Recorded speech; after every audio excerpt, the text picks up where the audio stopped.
है खुदाए कार साजो Nah, jadi demikianlah ya, bagaimana kita dapat memahami sholat yang kita kerjakan sehari-hari ini. Assalamualaikum warahmatullahi wabarakatuh. Ashhadu an la ilaha illallah wahdahu la syarika lah wa ashhadu anna Muhammadan abduhu wa rasuluh. Amma ba'du, fa'udzu billahi minasyaitonir rajim. Bismillahirrahmanirrahim. Nahmaduhu wa nusalli ala rasulihil karim wa ala abdihil masihil ma'ud. Alhamdulillah, kita berjumpa kembali di dalam program yang sangat berberkat ini.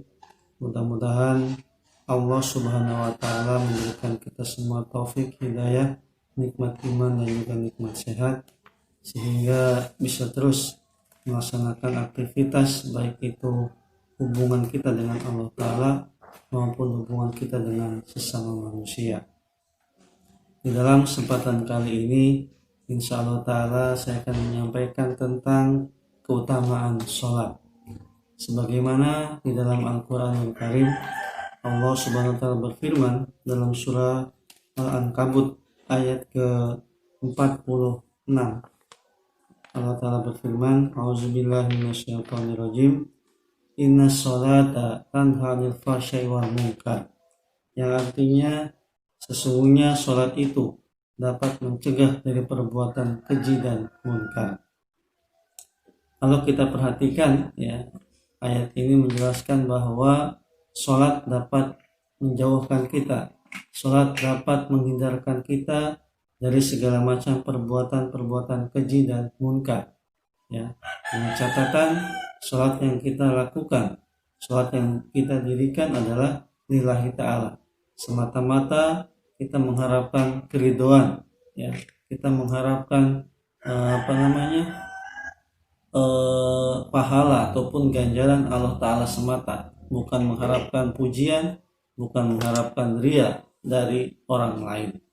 Jadi ini ya maksud sholat itu dapat mencegah kita, dapat menjauhkan kita dari perbuatan-perbuatan keji dan munkar. Sebagaimana dalam hadis Rasulullah SAW riwayat Muslim, beliau SAW bersabda bahwa dari Jabir radhiyallahu anhu, ia berkata, Rasulullah SAW bersabda, perumpamaan sholat 5 waktu itu seperti sungai yang mengalir penuh dengan air yang pada pintu kita, ya, salah satu seorang di antara kita. Lalu di mana ia mandi, ya, di sungai itu sebanyak 5 kali sehari. Jadi maksudnya bahwa sholat diumpamakan seperti kita mandi ya di dalam sungai yang airnya bersih, sungai yang airnya mengalir ya dengan baik di depan rumah kita. Artinya dengan sholat itu dapat membersihkan kita, ya, dapat mensucikan kita, baik itu secara jasmani maupun secara rohani pastinya. Nah, jadi begitu luar biasanya Rasulullah SAW memberikan perumpamaan, permisalan, ya, bahwa dengan sholat seperti kita mandi 5 kali sehari, ya, di dalam ataupun dalam sungai yang airnya sangat bersih, ya, sehingga dapat membersihkan segala macam dosa-dosa kita.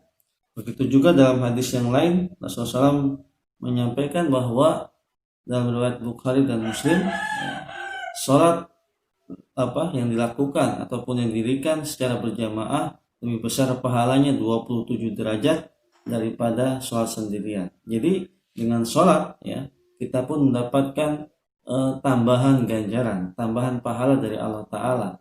Ya, selain tadi dapat membersihkan dosa-dosa, ya, seperti membersihkan jasmani dan rohani kita. Begitu juga jika sholat itu dikerjakan secara berjamaah, maka lebih banyak lagi, lebih besar lagi ganjaran ataupun pahala keridhaan yang Allah Ta'ala berikan kepada kita. Nah, jadi itulah ya keberkatan dari sholat yang kita lakukan 5 kali sehari ya dalam seharinya. Begitu juga ditambah sholat-sholat yang sunnah ataupun yang nafal lainnya juga. Kemudian juga Hadrat Masih Maud Wassalam pun ya, memberikan wejangan ataupun nasihat mengenai sholat ini ya, terkait dalam malfuzat. Beliau menyampaikan bahwa apa yang dimaksud dengan sholat.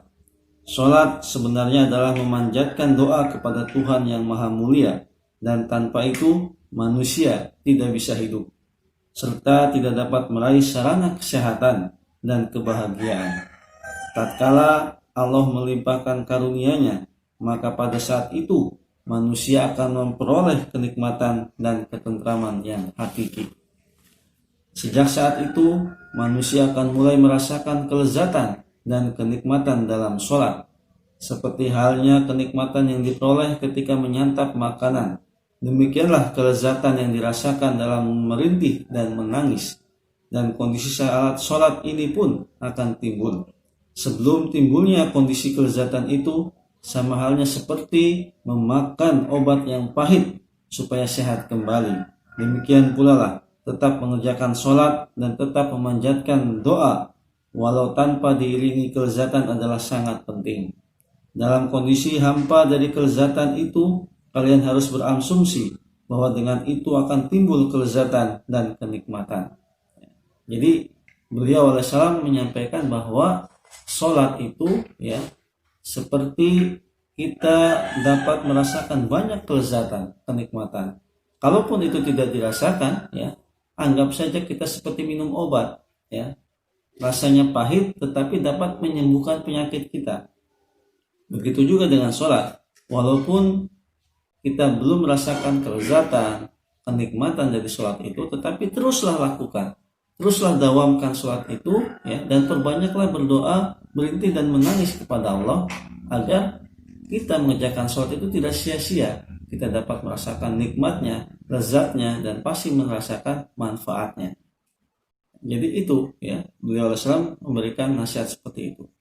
Kemudian dalam tempat yang lain beliau alaihissalam pun menyampaikan lagi, tujuan dan intisari hakiki sholat adalah doa. Dan memanjatkan doa adalah sangat sesuai dengan hukum kudrat Allah Ta'ala. Misalnya, kita secara umum melihat bahwa tatkala seorang bayi menangis-nangis dan menampakkan kegelisahannya, maka betapa sang ibu menjadi tidak tenang lalu memberikan susu kepada bayinya itu. Antara Tuhan dengan hamba juga terdapat hubungan semacam itu yang tidak dapat dipahami oleh setiap orang. Ketika seorang manusia menjatuhkan diri di hadapan pintu Allah Ta'ala dan dengan merendahkan diri serta dengan isak tangis menyampaikan keadaannya serta memohonkan kebutuhan-kebutuhannya, maka kasih sayang Allah pun akan bergejolak. Dan orang yang seperti itu akan dikasihi susu karunia, dan kasih sayang Allah Ta'ala juga menghendaki adanya tangis. Oleh karena itu di hadapannya hendaklah ditampilkan mata yang menangis. Malfuzat. Jadi maksudnya bahwa doa pun ya secara bahasa pun artinya apa? Sholat sama dengan doa. Nah, jadi ketika kita memperbanyak sholat, maka sama saja kita telah memanjatkan doa kepada Allah Ta'ala. Dan pengorbanan yang kita lakukan dengan sholat ini sama halnya seperti bayi yang menangis, ya, meronta-ronta ketika dia haus, ketika dia lapar, meminta ASI dari ibunya. Ya, ketika bayi ini meronta-ronta, menangis-nangis, maka hati ibu pun tidak tenang. Nah, maka dia akan segera memberikan ASInya kepada bayi tersebut. Begitu juga, ya, Hazrat Masih Maud menggambarkan ketika kita merintih, ketika kita menangis di hadapan Allah Ta'ala, maka kasih sayang Allah Ta'ala pun akan bergejolak, ya, secara lahiriah, ya, secara karunianya, secara kasih sayang, maka dia akan mengabulkan, ya, menurunkan karunia dan keberkatan kepada siapa yang memohon berdoa di dalam sholat-sholatnya. Nah, jadi demikianlah ya, bagaimana kita dapat memahami sholat yang kita kerjakan sehari-hari ini, ya, baik itu sholat fardu, sholat wajibnya, sunnah dan nafal, ya, semata-mata adalah agar kita terhindar secara jasmani maupun rohani dari perbuatan keji dan munkar, ya. Dan juga dengan sholat tersebut dapat membersihkan rohani dan jasmani kita, baik itu dari dosa-dosa kecil, dosa-dosa besar, ya, dosa yang lampau, dosa yang sekarang akan datang, ya, sengaja ataupun tidak disengaja, kita memohon kepada Allah Ta'ala, ya, dalam sholat kita agar Allah Ta'ala menurunkan maghfirahnya, menurunkan karunia-Nya, memberikan ampunannya kepada kita, sehingga sesuai dengan sabda Hadrat Rasulullah dan juga Hadrat Masih Maud, ya, bahwa sholat itu begitu penting bagi kita, ya, karena dapat mendekatkan diri kita dengan Allah Ta'ala dan juga dapat meningkatkan ketakwaan, kecintaan, ya, antara hamba dengan Tuhannya. Mudah-mudahan Allah Ta'ala memberikan kita semua taufik dan hidayahnya agar kita termasuk orang-orang yang dawam, agar kita termasuk orang-orang yang cinta kepada Allah Ta'ala dengan sholat-sholat yang kita dirikan. Wa akhir dawana alhamdulillahirabbil alamin. Wassalamualaikum warahmatullahi wabarakatuh. ऐ खुदा ऐ कार साजो ऐब